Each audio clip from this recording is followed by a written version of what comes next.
Hammaga salom. Siz Boshingizni qotiramiz kanalidasiz. Bugun biz Iblislar qotili 5-fasl mangasini Kokoshibo jangini tahlil qilamiz. Bu videoni olishdan oldin internetdan 5-fasl haqida ko'p ma'lumot qidirdik, lekin o'zbekcha deyarli hech narsa chiqmadi. Faqat Iblislar qotili animesidagi personajlar qanday kuchga ega va ular nima qila olishi haqidagi videolarga ko'p duch keldik. Shuning uchun bu videoni olishga qaror qildik. Bu butun boshli jangni o'zi emas albatta, faqatgina Kokoshiboning jangi. Bundan keyin Muzanki Butsujining jangini ham tahlil qilamiz. Demak, oldingizga ro'molchalar oling, chunki bu jangda yo'qotishlar bo'lishi mumkin. Mehnatimizni qadrlagan holda like bosib qo'yishni va kanal rivoji uchun obuna bo'lib qo'yishni unutmang. Biz boshladik. Hamma anime ko'radiganlarda bir og'riqli mavzu bor. Yaxshi anime topdim deganda o'zbekcha tarjimasi bo'lmaydi. Tarjimasi bo'lsa, sifatli dublyajda bo'lmaydi. Shu sabab men sizlarga Banana TV ilovasini tavsiya beraman. Siz uni ichida yaxshi ko'rgan va qidirgan animelarni sifatli dublyajda ko'rishingiz mumkin. Bundan tashqari, kinolar, multfilmlar va eng qizig'i, daramalar ham bor. Banana TV ilovasini Play Market va App Store dan yuklab oling. Banana TV, sifatli dublyaj, sifatli tomosha. Muchiro Gyomedan ajralib qoladi. Bunga sabab yuqori 4-darajali Oliyoy Nakime edi. U o'zining qonli iblis san'ati yordamida cheksizlik qasridagi ulkan ustunlarni boshqarardi. Natijada katta ochilish hosil bo'ladi va Muchiro boshqa joyga teleport bo'ladi. Muchiro o'zini o'nglab turganida uning qarshisida qo'rqinchli bir mavjudot paydo bo'ladi. U siymo Muchiroga sinchiklab tikiladi va hashira ekanini tushunadi. Muchiro uni ko'zda yozilgan so'zni o'qiydi. Shu zahoti uning qarshisida turgan shaxs mashhur yuqori darajali birinchi Oliyoy Kokoshibo ekanini tushunadi. Kokoshibo Muchironing tanasiga qaraydi va uning mushaklari, qovurg'alari, qon oqimini hammasini aniq ko'radi. Bu qobiliyat avval Tanjiro Akazani kuzatganida ham ishlatgan edi. U Muchironing qoni o'ziga yaqin, o'xshash ekanini sezadi. Muchiro qilichning dastasiga qo'lini qo'yar ekan, tanasi o'z-o'zidan titray boshlaydi. Chunki Kokoshiboning dahshatli aurasi unga juda kuchli bosim o'tkazayotgan edi. Bu hissiyotni Muchiro hayoti davomida biror marta ham boshdan o'tkazmagan edi. Birinchi Oliyoy Muchirodan uning ismini so'raydi. Muchiro biroz qo'rquv bilan qaltirab ismini aytadi. Kokoshibo shu payt Tsugukuni degan familiyani allaqachon yo'q bo'lib ketganini tushunadi. Bu gap Muchironi hayratga soladi, chunki u hech qachon Tsugukuni degan nomni eshitmagan edi. Shuning uchun u Kokoshibodan Tsugukuni nima deb so'raydi. Kokoshibo yuzlab yillar o'tgani sababli familiyasining yo'q bo'lib ketishi tabiiy holat ekanini tushunardi. Shunda u o'zini Michikatsu Tsugukuni deb tanishtiradi.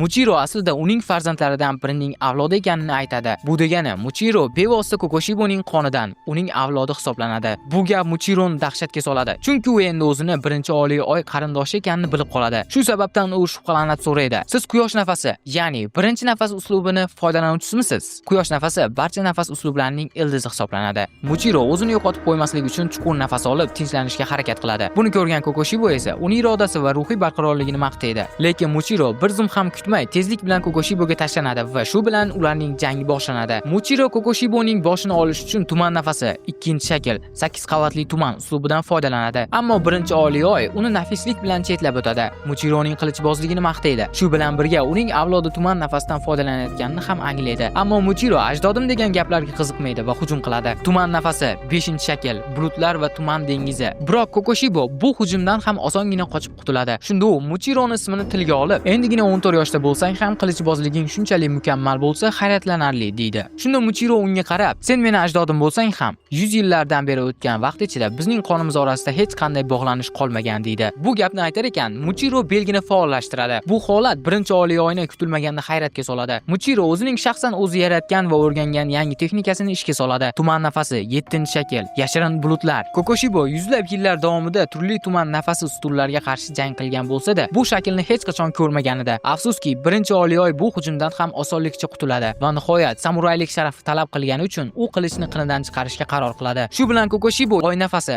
1-shakl, qorong'u oy, kechki saroy uslubini ishlatib, tuman hashirasiga qarshi haqiqiy jangni boshlaydi. Muchiro chap qo'li kesilib tushganini ko'radi va shu zahot anglaydi. Birinchi Oliyoy butunlay yangi, ilgari ko'rilmagan nafas uslubidan foydalanmoqda. Oy nafasi, u shuningdek Kokoshiboning tezligi butunlay boshqa darajada ekanini sezadi. Hatto hujumga javob qaytarishga ham ulgurmaydi. Shunga qaramay Muchiro taslim bo'lmaydi. U o'z formasini matosini tishlab, kesilgan qo'l bo'lagini mahkam o'raydi, qon oqishi to'xtashi uchun. Bu irodasini ko'rib, Kokoshibo uni maqtaydi. So'ng Muchiro yana hujum qiladi. Tuman nafasi, 4-shakl, o'zgaruvchi oqim zarbi. Maqsad Kokoshiboning boshini olish. ammo natija butunlay boshqa bo'ladi. Birinchi Oliyoy qilichni barmoqlari bilan ushlab qoladi va Muchironing zarbasini yo'nalishini o'zgartirib yuboradi. Shu payt Muchiro o'z qilichi bilan ustun orqali teshib o'tadi va tanasiga sanchiladi. Og'riqdan qichqirayotgan Muchiroga Kokoshibo sovuqqonlik bilan qaraydi va unga taklif qiladi: "Iblisga aylan. Shunda sen ham 12 Oliyoylardan biri bo'lasan. Agar sen iblisga aylansang, endi qo'rqadigan hech narsa qolmaydi. Qo'ling ham osonlik bilan qaytadan o'sib chiqadi. Hozircha jang qila oladigan yagona Oliyoy menman. Shuning uchun Muzon ham albatta bir iblislar qotili iblisga aylanishidan foyda ko'radi. Agar bu ham bo'lmasa,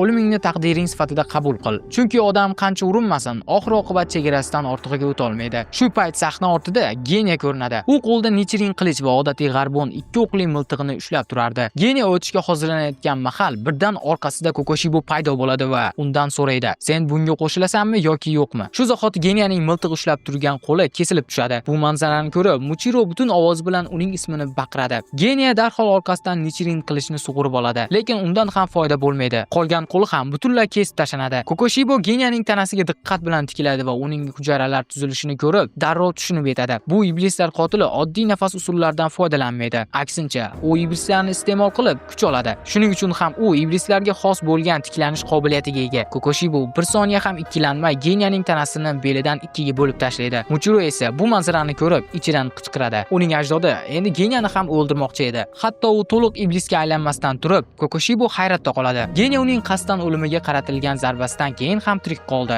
U buni ko'rib shunday deydi: "Men bundan 300 yil avval ham sen kabi iblislarni yeb kuch oladigan iblislar qotiliga duch kelganman. Uni ham qonidan kesib tashlab o'ldirgan edim." Kokoshibo yaxshi bilardi. Iblislarni iste'mol qiladigan har qanday iblislar qotilining albatta bir zaif joyi bo'ladi. Shu sababli Geniyaning boshini uzishga qaror qiladi. Ammo shu payt birdaniga Shinuzgawa Geniyaning akasi yetib keladi. U shamol nafasi 4-shakl ko'tariluvchi chang bo'roni texnikasi bilan Kokoshiboning hujumini qaytaradi va ukasini himoya qiladi. Shinuzgawa ukasiga qarab shunday deydi: "Geniya, sen hech qachon iblislar qotil bo'lmasliging kerak edi. Sen oilali bo'lishing kerak edi. Xotin bolalaring bo'lish kerak edi.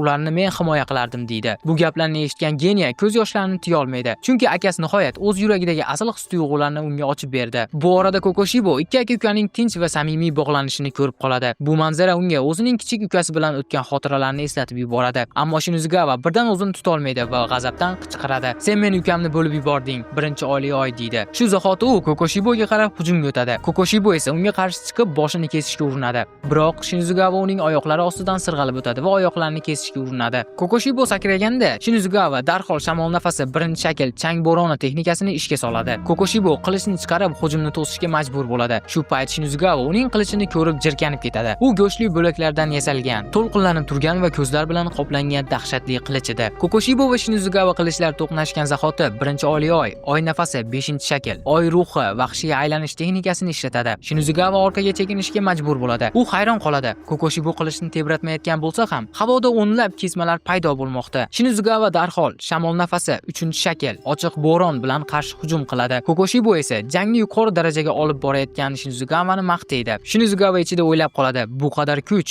bu qadar mahorat tanamni to'xtovsiz titroq o'tmoqda." U tez orada tushunadi. Kokoshiboning zarbalari atrofida yana mayda o'lchami o'zgarib turuvchi kichik kesmalar hosil bo'lmoqda. Ularning hech qanday barqaror naqshi yo'q. Shu sababli ular nihoyatda xavfli. Shinuzgawa buni to'liq to'sib bo'lmasligini tushunadi. Faqatgina hashira darajasidagi tajribasi uni omon saqlab turibdi. Shunga qaramay, Kokoshibo hamon tezlashmoqda va kuchaymoqda. Shu payt Shinuzgawa ich-ichidan hayajonga to'ladi. Bu iblis g'urur bilan o'ldirishga arzigulik dushman deydi. U shamol nafasi 2-shakl poklovchi shamol bilan hujum qiladi. Ammo Kokoshibo buni oddiy zarba bilan qaytaradi. Shinuzgawa osmonni aylanib tushar ekan, Kokoshiboni kesishga urinadi. Biroq Kokoshibo buni ham to'sadi.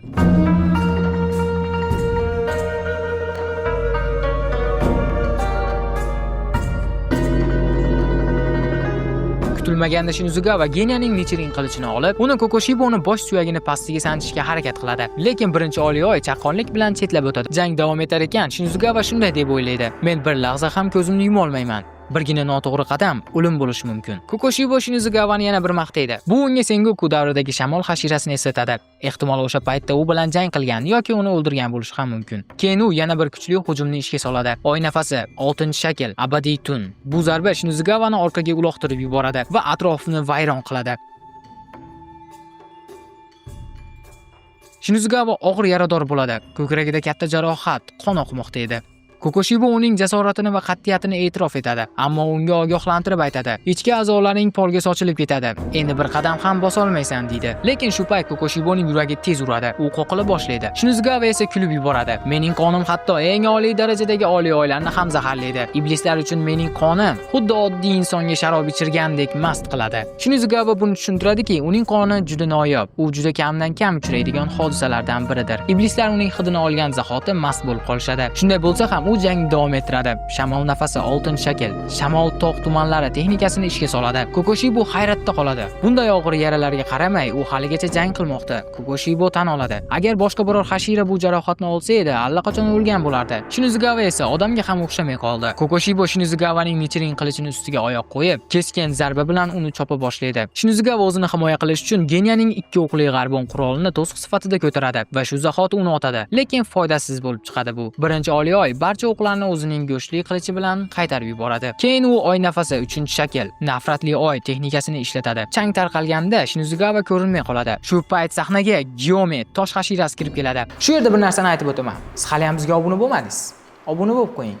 Chunki hali oldinda juda qiziqarli anime tahlillari bor. Buni o'tkazib yubormaslik uchun qo'ng'iroqchani bosib qo'yishni ham unutmang. Biz davom etamiz. U qat'iy ohangda aytadi. Iblislar qotili korpusi hech qachon to'xtamaydi. Biz bu dunyodagi barcha iblislarni yo'q qilmaguncha orqaga chekinmaymiz deydi. Darhol Shinizugawaga qarab buyruq beradi. Qorningdagi jarohatni tikib ol. Jangni men tugataman. Aralashma deydi. Kokoshibo shu zahoti Gyomening butun tana tuzilishini ko'ra boshlaydi. O'zicha e'tirof etadi. So'nggi 300 yil ichida men ko'rgan eng kuchli qilichboz shu deydi. Gyome esa o'zining og'ir temir zanjirli nayzasi va sharchasini yana aylantirib kuch yig'adi. U uni yerga uradi. Aynan Kokoshibo turgan joyga. Kokoshibo hujumni oy nafasi texnikasi bilan qaytarishga urinadi. Ammo zanjirga bog'langan bolta unga qarab uchadi. Gyome shu onda tosh nafasi 2-shakl yuqoridan ezuvchi zarbani ishlatadi. Kokoshibo sanchilgan sharchani chetlab o'tadi, ammo zanjir uning bo'ynini o'rab oladi. U qilich bilan zanjirlarni kesishga urinadi, ammo muvaffaqiyatli bo'lmaydi. Zanjirlar qisilib borayotganda u boshiga tegib, faqatgina sochining bir tolasi uzilishiga erishadi. Kokoshibo e'tirof etadi. Bu shar va zanjir sof temirdan yasalgan. Bu eng yuqori darajadagi qurol. Mening qilichim esa o'z tanamdan, go'shtimdan yaratilgan. Agar men uni kesishga urinsam, qilichim kuyib yo'q bo'ladi. Kokoshibo o'zicha shunday deydi. Quyosh nurini shunchalik o'ziga singdira olgan temir Sengoku davrida ham yo'q edi. O'sha paytda ham qilich yasash san'ati, ham iblislar qotillari kuch-qudrati eng yuqori cho'qqisida bo'lgan edi.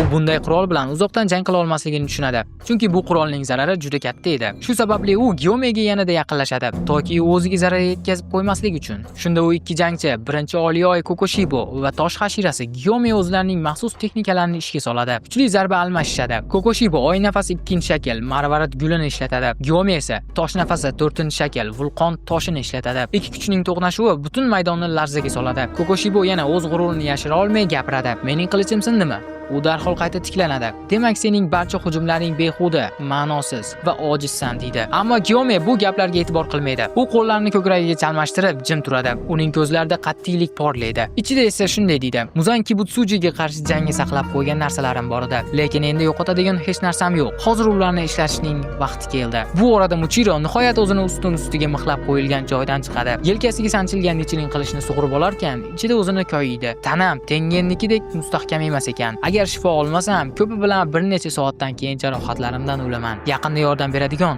hech kim yo'q. Shunday bo'lsa-da, u o'z tanlovini qiladi. Agar o'lsam ham butun kuchim bilan jang qilib o'laman. Shunda boshqa hashiralar zimmasidagi yuk biroz yengillashadi. U Kokoshibo uni iblisga aylanishiga undaganida tanasiga bog'lab qo'ygan matoni olib, kesilgan qo'llarini o'raydi. So'ng yana Nichirin qilichni qo'liga olib, Gyomega yordam bermoqchi bo'ladi. Lekin shu payt Genya Muchironi chaqiradi va so'raydi. Muchiro, Gyome tosh nafasi 2-shaklni ishlatganida Kokoshibodan tushgan soch tolasi bor. Uni olib kel. Men akamni qanchalik bo'lsa ham himoya qilmoqchiman. So'nggi nafasimizgacha kurashamiz. Shu orada shamol hashirasi Shinizugawa ham tanasidagi og'ir jarohatlarni tikib oldi. Qon yo'qotishiga qaramay, u ham ichidagi kuchni uyg'otadi. Uning ham tanasidagi iblislar qotili belgisi paydo bo'ladi. Endi u ham yonma-yon turib, Gyome bilan birga Kokoshiboga qarshi jangga qo'shiladi. Nahotki barcha hashiralar belgini uyg'otishgan bo'lsa, axir bu iblislar qotili qo'shinining oltin davri yana qaytgan degani-ku. Shu payt Gyomening tikanli zanjiri Shinizugawani boshi ortidan katta tezlik bilan uchib keladi. Kokoshiboni deyarli kutilmagan holatda ushlay yozadi. Bu vaziyatdan foydalanib, Shinzugawa darhol Kokoshiboning boldiriga zarba berishga urinadi. Biroq birinchi Oliy Oy o'zining chaqqonligi bilan undan qochib qoladi. Shunday bo'lsa-da, Kokoshibo hashiralarga yana ko'proq qoyil qoladi. Ular har xil nafas uslublaridan foydalanayotgan bo'lsa ham, hujumlarni mohirona muvofiqlashtirmoqda. Shinzugawa esa shu paytda ochiqchasiga o'z minnatdorchiligini bildiradi.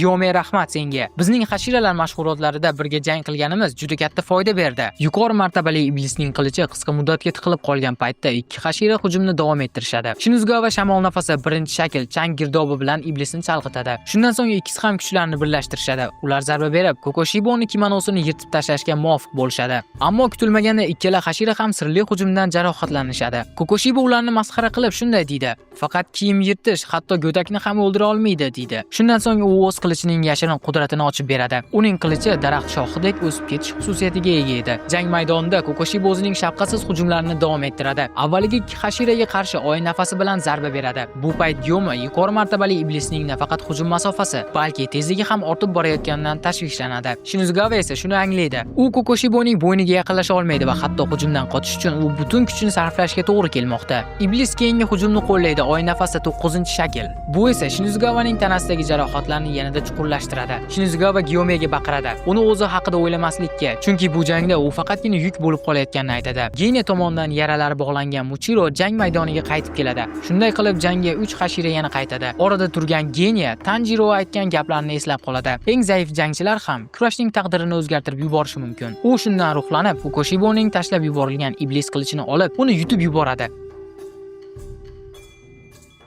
Shunda tosh hashirasi iblisning ko'zi g'ayritabiiy ekanini, u jangchilarning harakatlarini oldindan sezayotganini tushunib yetadi. U butun e'tiborini jamlaganida birdan Kokoshiboning tana ichini ko'ra boshlaydi. Bu imkoniyat Muchiro va Shinzugawani iblis hujumini anglashga yordam berdi. Uchovlon yangi ustunlikni qo'lga kiritdi. Birgalikda Kokoshiboga qarshi shiddatli hujumni boshlashdi. Kokoshibo ularni birdaniga yo'q qilish uchun oy nafasi 14-shaklni ishlatadi. Biroq hashiralar zarbalardan qochib unga yanada yaqinlashadi. Shu payt Shinzugawa shamol nafasi 1-shaklni ishlatib Kokoshiboni karaxt qiladi.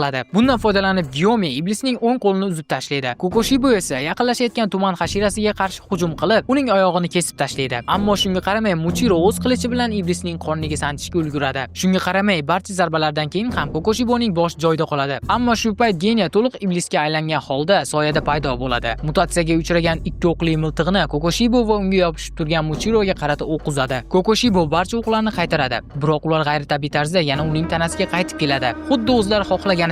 O'qlar Kokoshiboning terisini teshib o'tadi. U esa Genyaning yangi qiyofasini ko'rib hayratda qoladi. Peshonasining o'ng tomonida alangaga o'xshash belgi paydo bo'lganida, teshib kirgan o'qlar birdan katta daraxt shoxlariga aylanib, Kokoshiboni yerga qattiq boqlab tashlaydi va shu bilan birga Muchironi uning hujumlaridan himoya qiladi. Gyome bundan foydalanib iblisga zarba beradi. Shu lahzada Kokoshibo o'z hayot xavf ostida ekanini his qiladi. Bu unga o'zining egizak ukasi Yorichiga qarshi jang qilgan damlarini eslatdi. U 400 yil oldingi voqealarni eslaydi. To'liq oy tutilish paytida u ukasi Yorichini tirik va keksagan holda ko'rib qolganida. Yorichi ko'zida yosh bilan akasiga achinishini bildirib, eng sevimli inson iblisga aylanganini, begunoh odamlarni o'ldirib, ularni yeb yuborganini aytadi. Kokoshibo esa hayratda qolgani bilan vazifasi barcha iblislar qotillarini o'ldirish ekanini unutmaydi va qilichini olishga tayyorlanadi. Ammo Yorichining aurasidan shunchalik larzaga tushadiki, u hujumga tayyorlanishini ko'rib qo'rqib ketadi. Yorichi tayyor bo'l deya ogohlantiradi va qilichini qinidan chiqarishga ulgurmagan akasini bo'ynini bir zarba bilan kesib tashlaydi. Kokoshibo g'azabdan yonadi. Hatto keksaganda ham Yorichining mahorati zaiflashmaganida, balki yanada kuchayganini sezadi. Kokoshibo qarasa, Yorichi hali ham oyoqda turibdi,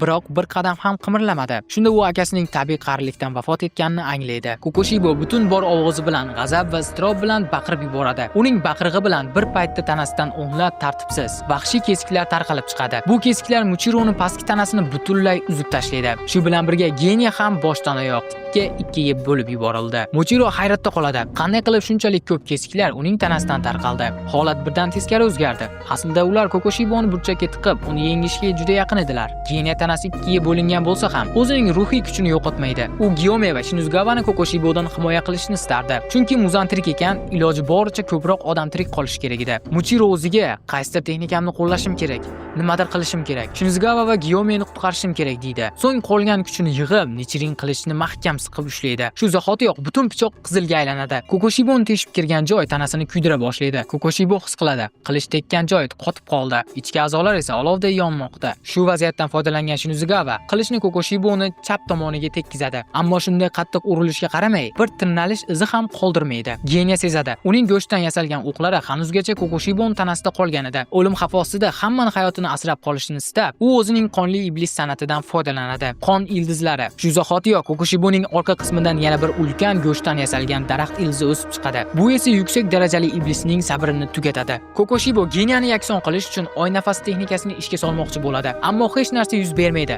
Sababi daraxt uning tanasidagi qonni so'rib olayotganida. Shu vaziyatdan foydalanib Gyome o'zining tikanli zanjirini yuqoridan Kokoshiboning boshiga uradi. Maqsad esa boshini ezib tashlash edi. Xuddi muzanni yo'q qilishga uringanidek. Kokoshiboning bosh suyagi Gyomening kuchli zarbasiga ham bardosh berdi. So'ng u boltasini yuqoridan o'tkazib Kokoshiboni bo'ynini kesishga urinadi. Biroq iblis o'zining go'shtdan yasalgan qilichi bilan zarbani to'sib qoladi. Shinozugava qilichni Gyomening zanjirli tayoqchalariga urib, unga tezlik qo'shadi. Shu tariqa Kokoshibo boshdan judo qilinadi. Bosh kesilgandan so'ng u ukasi Yorichi bilan bo'lgan xotiralarni eslay boshlaydi. Hatto Yorichi chin dildan jilmagani ham Kokoshiboning yuragini ezib yuborardi. U ukasidan so'rardi: "Nima uchun kelajak kulgili? Qachonki odamlar ikkiga bo'lingan bo'lsa ham, qilichni qo'ldan tashlamasa, odam bo'la turib qonli iblis san'atidan foydalansa, jarohatlangandan keyin ham qon yo'qotib o'lmasa, bular senga kulgili ko'rinmaydimi?" dedi. Hozirgi hashiralar hech qanday quyosh nafasini o'rganmagan bo'lsa ham, baribir qilichni qizil rangga bo'ya olishdi. Yutkazish fikri o'zini ich-ichidan g'azabga to'ldirardi. Shuning uchun u to'satdan qon ketishini to'xtatib, o'z boshini qayta tiklay boshladi. Bu jarayon hatto Akazanikidan ham tezroq edi.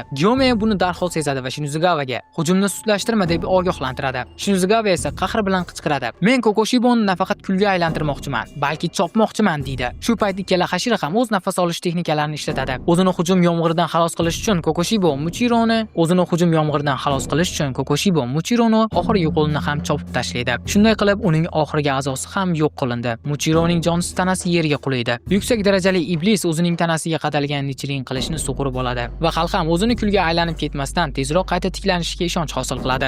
Gyome va Shinozugava uni tinmay hujum ostida ushlab turishadi. Biroq Kokoshibo ularning zarbalaridan mohronalik bilan qochib yurardi. Shu jarayonda uning tashqi ko'rinishi tubdan o'zgarib ketdi. Boshidan ikki shox o'sib chiqdi. O'ng shoxi chapdagi shoxidan ancha uzun edi. Geniyaning qonli iblis san'ati, daraxt ildizlari esa pushti qizil rangli paylarga aylanib, endi Kokoshibo ularni xohlagancha boshqara olardi. Bundan tashqari uning tanasidagi ilgari qilich bo'lib chiqqan pichoqlar endi ko'plab ilgaklarga aylangan edi. Yuksak darajali iblis Nichirin qilich bilan boshdan ayrilgandan keyin ham omon qolganda faxr bilan olqishlaydi, xuddi Akaza kabi. Endi uni faqat quyosh nuri yenga olishini bilib, yana jangga hozirlanadi. Ammo kutilmaganda Shinozugavaning Nichirin qilichida o'zini aksini ko'rib qoladi. Kokoshibo o'z aksini ko'rgach, qara xotiralari jonlanadi. Yoshlik paytlaridagi Yorichi akasidan keyingi ikkinchi eng kuchli samuray bo'lishni xohlashini aytganda, shunda u o'zidan so'raydi: "Chindan men shuni xohlaganmidim? Bu men orzu qilgan ulug'vor samuraylik qiyofasimi?" Shu payt Muchiro qilichini qizil rangga kirgizib, tanasiga sanchilgan joyi kulga aylanib yona boshlaydi, chunki uning regeneratsiyasi zaiflashib qolgan edi. Shinozugava esa tanasini uzluksiz zarbalar bilan parchalaydi va uning tanasi tobora tezroq yemirila boshlaydi. Kokoshibo qonli iblis san'atidan foydalanmoqchi bo'ladi, ammo geniyaning qonli san'ati bunga yo'l qo'ymaydi. Nihoyat birinchi Oliyoy o'z mavjudligini shubha ostiga oladi. Uning tanasi butunlay yo'q bo'lgach, faqat kiyimlar va bundan asrlar oldin ukasiga sovg'a qilgan naychagina qoldi xolos. Kokoshibo nihoyat abadiy mag'lub etildi. Gyome darhol Shinozugavaga qichqirib, hujumni to'xtatishni aytdi, chunki birinchi Oliyoy endi qayta tiklana olmasdi. Buni eshitgach, Shinozugava hushidan ketadi. Shinozugava hushsiz holatda ham iblisga qarshi kurashgani uni hayron qoldiradi. Keyin uni ehtiyotkorlik bilan yerga yotqizadi. Shu payt geniya zaif ovozda akasining, Gyomening va Muchironing ismlarini chaqiradi, ularning holidan xabar olish uchun. Gyome yoniga kelib, ularni hammasi sog'-omonligini, faqat Muchirodan tashqari ekanligini aytadi. "Iltimos, akamni olib keling. Men tirikligiga ishonch hosil qilishim kerak", deydi. Gyome uning hushsiz tanasini ukasining oldiga tashlaydi va o'zi Muchironing oldiga boradi. Gyome Muchironing parchalangan jasadi yoniga borar ekan, uning va Gyomening yordamisiz yuksak darajali birinchi Oliyoyni hatto boshini olish ham imkonsiz bo'lishini ta'kidlaydi. Gyome ko'zlariga yosh olib, o'zining kimonosini Muchironing ustiga yopib qo'yadi va ko'zlarini yumadi. Shinozugava ko'zlarini ochib qarasa, ukasining sekin-asta iblisdek yo'qolib borayotganini ko'radi. Geniyaning so'nggi so'zlari esa shunday bo'ldi. U akasiga dunyodagi eng mehribon inson ekanini aytadi. Shinozugava esa ukasiga qattiq baqirib, undan o'lmasligini so'raydi. U oilasidagi yagona ukasini o'limdan asrashini Xudodan yolvorib so'raydi. Ammo geniya asta-sekin yo'qolib ketadi. U ukasining chindan ham yo'q bo'lganiga ishonishni istamasdi. Shu payt Giyu Shinozugavaga aytadi: "Tun hali tugamadi. Hali Muzan Kibutsujini ham yengish kerak. Qayg'uga berilma", deydi. Birinchi Oliyoy ham o'ldi, lekin bu jang qurbonlarsiz bo'lmadi. Muchiro va Geniya halok bo'lishdi, lekin ularning fidoyiligi tufayli insonlar yana bir oldiga qadam tashlashdi. Jang nihoyasiga yetdi, ammo oldinda muzon kutmoqda. Izohlarda kichkina temamizni ko'tarib uramisiz deb yozib qoldiring. Chunki bu gap Muchiroga tegishli. Karl 14 yoshda u.